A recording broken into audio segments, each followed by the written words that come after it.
Mr. President, we are not convinced. Hindi kami naniniwalang wala kayong pananagutan dito. This is your time. This is your department. This is your call. You are the President. This is your responsibility. Kung sinasabi mo na wala kang alam dito sa nangyayari sa mga proyekto nito ng DPWH, that is an admission of incompetence. Sabihin na natin hindi ka korap. Sabihin na natin na totoo nga na hindi ka nagkasama sa pagnanakaw dito sa mga proyekto na ito. Maari yan ay totoo, maari hindi. Pero pagpalagay na natin na yan ay totoo. Pero by admitting in 3 years, ngayon mo lang ito nalaman, that is an admission of your incompetence. Naman, kung tayo ba ay matatawa o maiiyak dito sa mga dramang inilalabas ng kasalukuyang administrasyon ukol dito sa mga fiasco tungkol sa flood control projects. Kailan lamang nagsagawa ng inspeksyon, di umano, ang Pangulo sa Bulacan at natatawa pa siyang pinakikita na napakanipis daw ng semento at ipatatawag daw yung mga kontrakto at ang House of Representatives gumawa ng kanilang sariling sarswela ng investigasyon na kunyari ay pinagagalitan ang mga representante ng DPWH. Pero wala naman nagpapatawag doon sa mga sasakyan na luxury vehicles na inamin naman po ng mga may-ari na may mga luxury vehicles sila. Ngayon, doon sa pag-amin nila sa Blue Ribbon Committee, 28 yun, ang subject ng search warrant dahil kailangan niya ng eksaktong impormasyon. 12 yung subject ng search warrant, subalit ang hinahanap natin ay 28 at doon sa social media post, doon sa kanila mismong ibinigay dating istorya, 4 na po yun. Ano? So hahanapin natin kung ilan talaga yan. At minimum, 28 yung sinabi sa Blue Ribbon Committee doon sa hearing na ginagawa ni Senador Marcoleta. Sumusuporta tayo dyan at utos din ang ating Pangulong Bongbong Marcos na pag-igihin namin na tingnan lahat ng mga na-involved doon sa nangyayaring alleged flood control scandal, flood control mess. So titingnan natin lahat ng personalities doon. Nagkataon, dito tayo una nakakuha ng search warrant. Ngayon, binibigyan naman natin ng tamang pagkakataon ang mga may-ari, ang Diskaya family, na ipakita sa Bureau of Customs yung kanilang mga pinagbayaran. Pag nakita naman natin na tama ang kanilang pinagbayaran, yun ang interest ng Bureau of Customs. Subalit, pag kulang yan or kung may diferensya sa papel, magkakaroon po ng problema ang pamilya at kung mapapakita naman nila na talagang sila ay buyers in good faith, meaning binili lang nila ito sa isang dealer or ahente, doon naman kami pupunta upang doon namin kuhanin ang mga tamang dokumento na dapat magpapatunay na tama ang kanilang pinagbayaran sa ating gobyerno. Commissioner, sino na ho sa pamilya Diskaya ang humarap na ho sa inyo? Wala po, yung representative pa lang po nila. Commissioner, Commissioner, sa 12 Ilan na ho ang sasakyan, nakita? sa 12 sasakyan, ilan po ang nandito naiwan? Ang nandito sa loob ngayon, doon sa nasa warrant natin, 2 out of 12. So, pero may nakita kaming isa na wala naman doon sa warrant. Ano? Yung 2, isang Maserati, isang Land Cruiser, at yung hindi kasali sa warrant na kailangan din namin ngayong imbestigahan, yung Escalade. No? So, puro imported yan. Ngayon, huwag tayo mangamba dahil mahuhuli naman po natin saan man po yan itinatago. Kung itinatago man, kaya lang naniniwala naman ako na yan ay makikita natin. No? Kaya muli, ina-encourage ko ang pamilya ng Diskaya na voluntarily i-surrender na nila yan sa Bureau of Customs, upang makita po natin kung wala naman silang tinatago, sang-ayon sa kanila, binili naman nila ito ng tama, wag sila mangamba. Very professional ngayon ang Bureau of Customs. Pag nakita naman natin tama yan, i-report din natin na tamang pinagbayaran. Subalit pag may diferensya, kulang o mali ang kanilang pagbabayad, gagawin naman namin ang aming tungkulin na may mananagot. Siyempre, no? Pero minimum naman dyan, dapat itama yung bayad. Depende po yan sa technical side. Pero kung may mga violation po yan, meron na tinatawag tayong WSD, magkakaroon po ng seizure proceedings po yan, at pananagutin natin kung sino ang nagkamali sa batas. Ngayon, wala naman tayong choice kundi ito ay i-alarma na kagad sa Highway Patrol Group at nag-usap na rin kami ni incoming HPG Chief, si Colonel Hansel Marantan, na personal kong kaibigan yan. So nangako naman si Colonel Marantan na kagad-kagad, day 1 niya ngayon, kasalukuyan sa nag-oath taking, kagabi nandito rin siya upang umalalay sa amin. Talagang hahanapin at mahanap po yan. Makakasigurado po tayo. Hindi po magagamit sa kalye yung mga ganyang klaseng sasakyan at mas mabuti talaga na yan ay isurrender na lamang ng pamilya Diskaya. Sir, bakit labing-dalawa lang yung subject po ng search warrant natin? Yun po kasi yung kompleto yung informasyon natin. Kasi pag humarap po kayo sa husgado, hindi po pwedeng hearsay, hindi po pwedeng kulang ang impormasyon upang payagan naman ng husgado ang ating request. Ano? Ngayon, meron din kami mga ibang impormasyon at maganda na, may mga nagsusumbong na rin naman. Kaya lang hindi sapat yung impormasyon na yun for the purpose of securing a search warrant. Kasi mahigpit din po ang judge, si Judge Carolina. No? So, doon sa social media, iniisa-isa namin yun. May mga VIN numbers na kami, yung iba may mga plate numbers. Subalit hindi yan kompleto para sa purpose ng search warrant. Pero makikita natin yan. Yan 28 na yan, at least makikita po natin yan. At palagay ko naman, kung nakikinig ang pamilya Diskaya, kung wala naman po silang pangamba na ito ay smuggled talaga at sila nag-smuggle, mas makakabuti po sa kanila na isurrender yan. Kasi maobliga po kami mag-search warrant sa bawat bahay po nila, sa bawat opisina po nila. Mas masakit po sa ulo yun. At gagawin po namin yan. Sir, saan na po dadalhin yung mga sasakyan? Anong mangyayari doon? Titingnan na natin yung mga dokumento niyan. Again, iimbestigahan na yan kung tama ba ang nabayaran niyan sa pamahalaan. So hindi ho i-sure ng... Hindi pa. May procedure po yan. Ano? Sa ngayon, ang proseso po ganito. Bureau of Customs po kami. Ano? Ang interest po namin ay kung nagbayad po ng tama at kung meron mga nalabag sa tinatawag nating Customs Modernizations and Tariff Act. Yan po yung batas.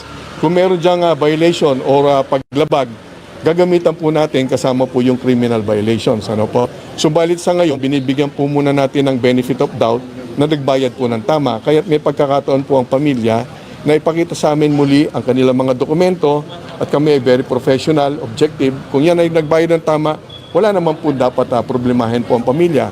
Subalit kung yan ay may kulang sa pagbabayad, hahabulin po natin at may mananagot po. Pero naka-hold na ngayon, sir. Naka-hold na yan. Lahat din ng exits dito sa compound sa pagtutulong po of course ng Philippine Coast Guard, ng local police ng Pasig at ng Bureau of Customs, hindi naman po na yan lalabas. Ano? Sigurado po yan.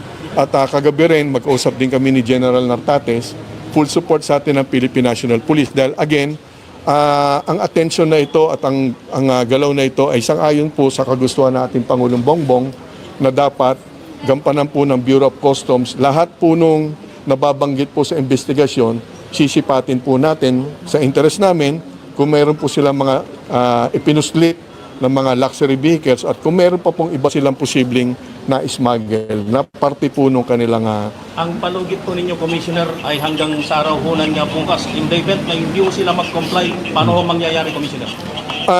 Actually, mamaya lang ititimbre na namin sa Highway Patrol Group po yun. Ano? So, hindi na po maganda yun. Kasi pag nakita kayo sa kalye, huhulihin, ipa-plug down po yan. Delikado po yan. Ano? So, hindi naman po ako nagbibigay ng palugit hanggang bukas dahil mamaya lang ititimbre na natin to sa grupo nila Colonel Marantan. Yung bukas para lang mapabilis din kasi naintindihan naman natin yung buong pamilya sigurado ako na may problema na rin naman yan. Mas maigi mag-focus na sila doon sa issue sa construction ng flood control projects sa halip na dito pa sila nadadagdagan pa yung problema nila sa mga luxury vehicles. Just for the record, sir, bakit ngayon lang po ginawa ng Bureau of Customs ito? Anong ibig sabihin? Just for the record, bakit ngayon lang po ginawa ng Bureau of Customs Nag-apply po kasi tayo ng search warrant. Sa pag-apply kasi ng search warrant, kailangan kompleto yung dokumento. Ang kasunod nito, magre-report din kami sa judge kung ano nangyari. Kapag maganda po yung pag-uulat sa judge na positive po, in this case positive, kulang nga lang, matutuwa po yung judge na tama rin yung kanya suporta at desisyon na magbigay ng search warrant. Kapag negative po yan, siyempre magagalit ang judge. Ano? At hindi rin kayo bibigyan ng search warrant kapag kulang-kulang po yung information doon sa application. Binuo po namin yan, may surveillance, kumpleto kami yan, may documentary research sa LTO, may pagtutulungan sa amin. Sinimula namin yung trabaho nung Martes kasi dahil wala tayong pasok ng Lunes. Ang totoo niyan, inisip ko na para matulungan ng Blue Ribbon Committee at of course para masunod ang kagustuhan ng ating Pangulong Bongbong Marcos, inisip ko po mismo na mag-issue na lamang ng letter of authority na kapangyarihan naman ng Customs Commissioner. Kaya lang, sang-ayon po sa mga naunang ulat, ito po ay tahanan at subalit sa itsura naman ay ito yung mukha namang commercial establishment. Kaya lang binibigyan talaga ng proteksyon ng ating saligang batas. Ang tahanan dapat nire-respeto po natin yan. Kaya mas mabuti po sa aming lahat na applyan ng search warrant. And then bukod sa posibleng tahanan nga ito, although commercial din naman, para kasi gamitin ang letter of authority ng Bureau of Customs Commissioner, dalawang bagay dapat yung insidente na magagamit namin yung LOA. Unang-una, kung publicly nagtitinda ng smuggled items yung subject, no? In this case, Diskaya, no? Kung sila ba ay nagtitinda, in this case, ng luxury vehicles, hindi po papasok doon yung definisyon dahil ito yung mga personal nilang gamit at hindi naman namin pwedeng lokohin ang korte upang makakuha na ng search warrant ay sasabihin naming binibenta nila. Hindi naman po tama yon at hindi po namin gagawin na magsinungaling sa korte at yan ay labag sa hustisya po ng ating bansa. Hindi rin po yan maganda sa mismong Diskaya family at sa institution po. Pangalawa, para magamit po yung law, kinakailangan yung mga luxury vehicles ba na paninda ay nakatago sa isang warehouse. Ito po ay garahe ng pamilya at hindi naman po ito warehouse na ang purpose ay magtinda ng mga luxury vehicles. Kaya hindi po uubra yung letter of authority. Yun sana ang una namin gagawin noong Lunes pa lang. Subalit hindi po tamang gamitin po ang LOA. Sir, sakaling may paglabag, sir, may makukulong po ba? At sino?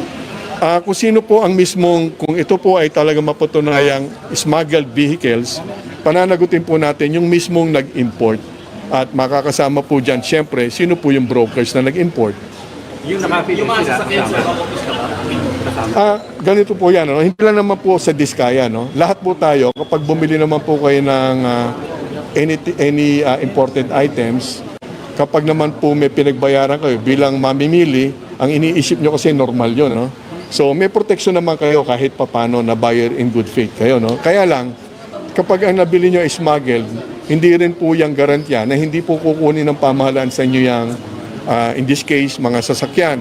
Kapag yan ay napatunayang kulang sa pagbabayad o may mga paglabag sa batas, yan po ay mapupunta doon sa sinasabi ko kaninang seizure proceedings. Yan ay kukumpiskahin ng gobyerno. Ngayon, paano naman yung ipinambili ng Diskaya family? Ang hahabulin niya kung saan siya bumili niyan. Maghahabulan po sila ng kanyang pinambayad doon. Ano? Ang ultimately, yung importer at brokers ang hinahanap po natin. Commissioner, the mere fact na pagdating niyo dito, tatlo lang yung mga luxury vehicles. Dalawa nga yung covered or subject ng warrant. Ano, tingin niyo may impression nila ko? Ang dami. Ayaw po natin pagbintangan. Ano? Again, iniisip lang natin, maaaring na pressure sila. No? Meron pang welga dito nung isang araw. Ayaw ko pong hulaan kung bakit po nila tinanggal dito. No? Pero naniniwala ako talaga, pag naunawaan po nila ang kanilang sitwasyon, na makikita at makikita namin yan, or magkakaroon po talaga kami ng search warrant sa bawat official address nila, at sila rin po mahirapan talaga dyan.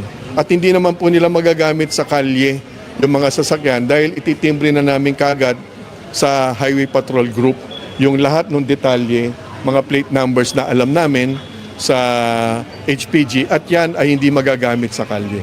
Sir, will you also look into other Diskaya relatives like Ms. Remando, dating HR manager and owners of one of their corporations?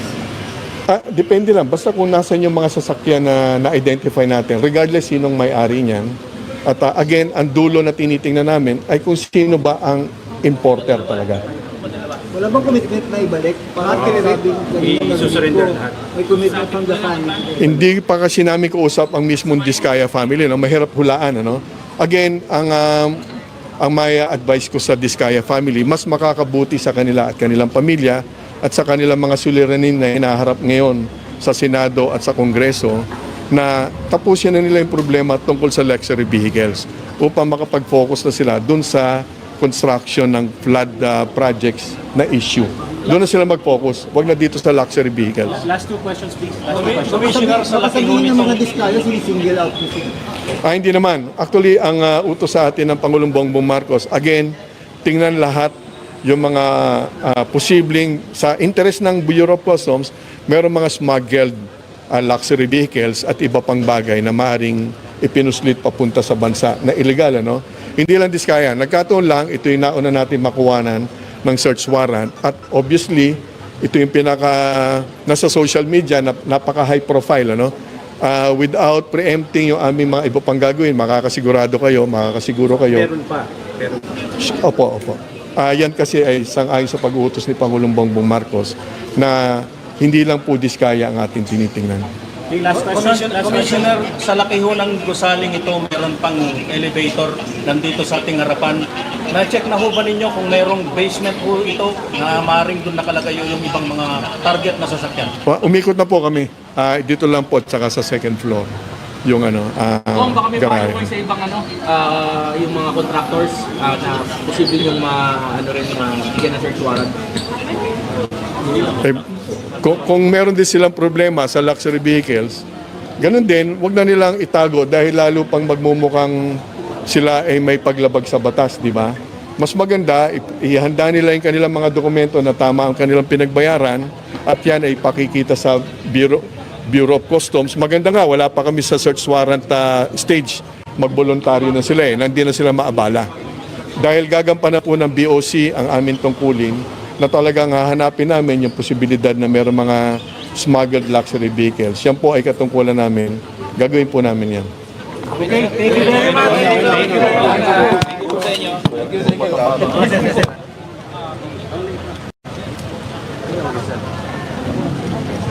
Nagamit doon na, Gerald. Nagamit doon.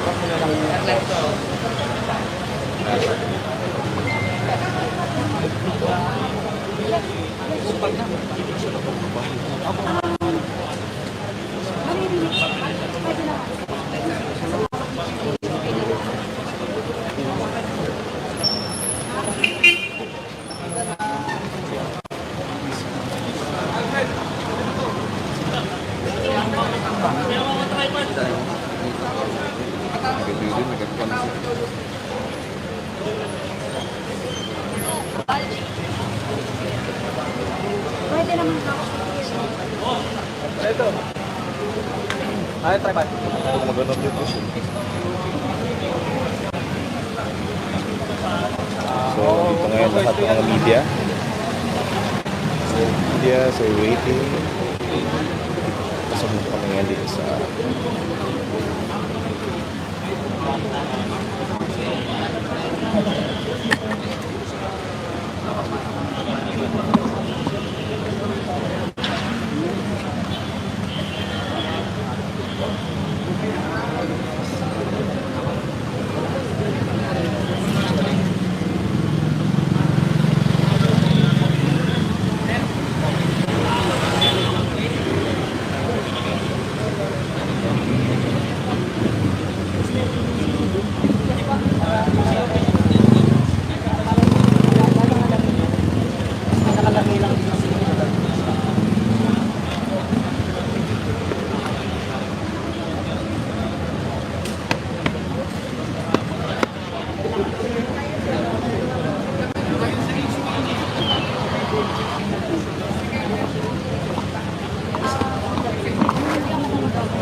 Sino naman ito?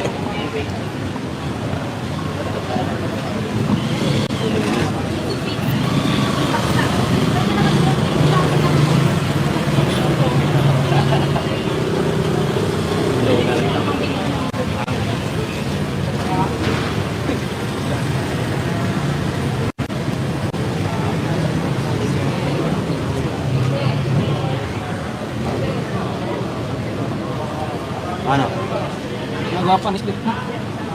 Nagwapanis. Mawawala. Ang sanili niya. Sabi nga niya.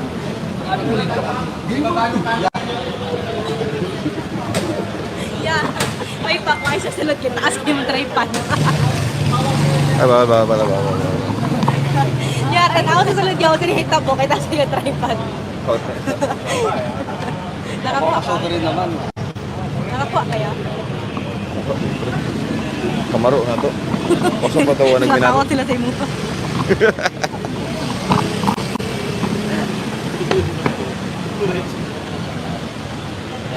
Para lagi kita. Green check.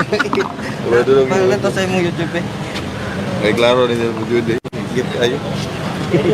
Ano di ba buka Judy? Bakit yung cellphone? Big screen mo sa cellphone. Ang sabi ako YouTube, kabulo kang... Focus be. Itong focus. Focus nga ko ano.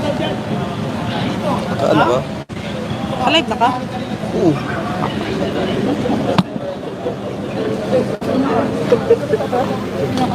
Ewan ko lang, basta sabi isa-isa lang, huwag mag-dumugan.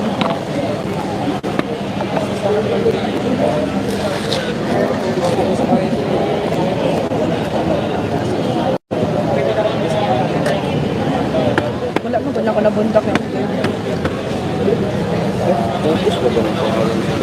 Kasi, sabi ko, ako na mag-caption. Ayun, sunod na bun. Gusto mo ko. Hindi na pangutanan si Jun Ray. Ha? Pangutanan si Jun Ray.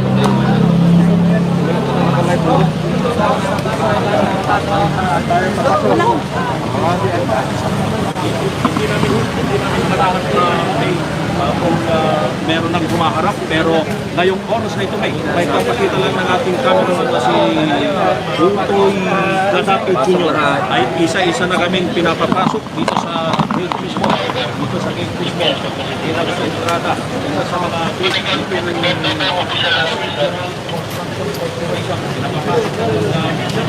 Ang dami sa isa lang muna.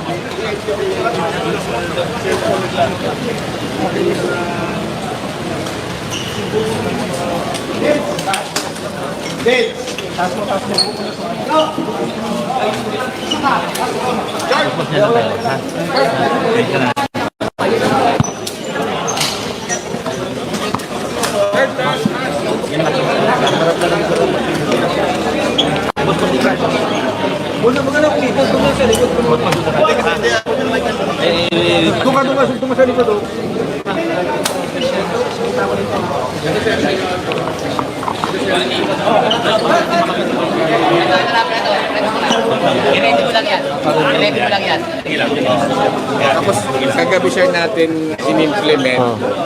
Unang implementation natin sa Huwag masyadong 920. Second,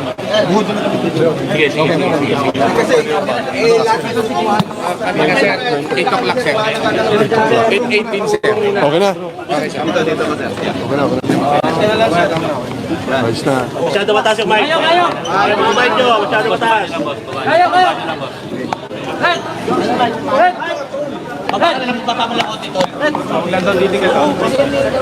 Sir, masyado lumalayo, hindi maririnig yung audio niya. Relax lang. Natatawan yung commissioner namin. Ayos natin, ayos naman natin. Sige, okay lang. Baka matumba ka dyan. Ayos na. Walang tulakan. Okay na. So, nagkaroon tayo ng pagkakataon na isilbi yung search warrant na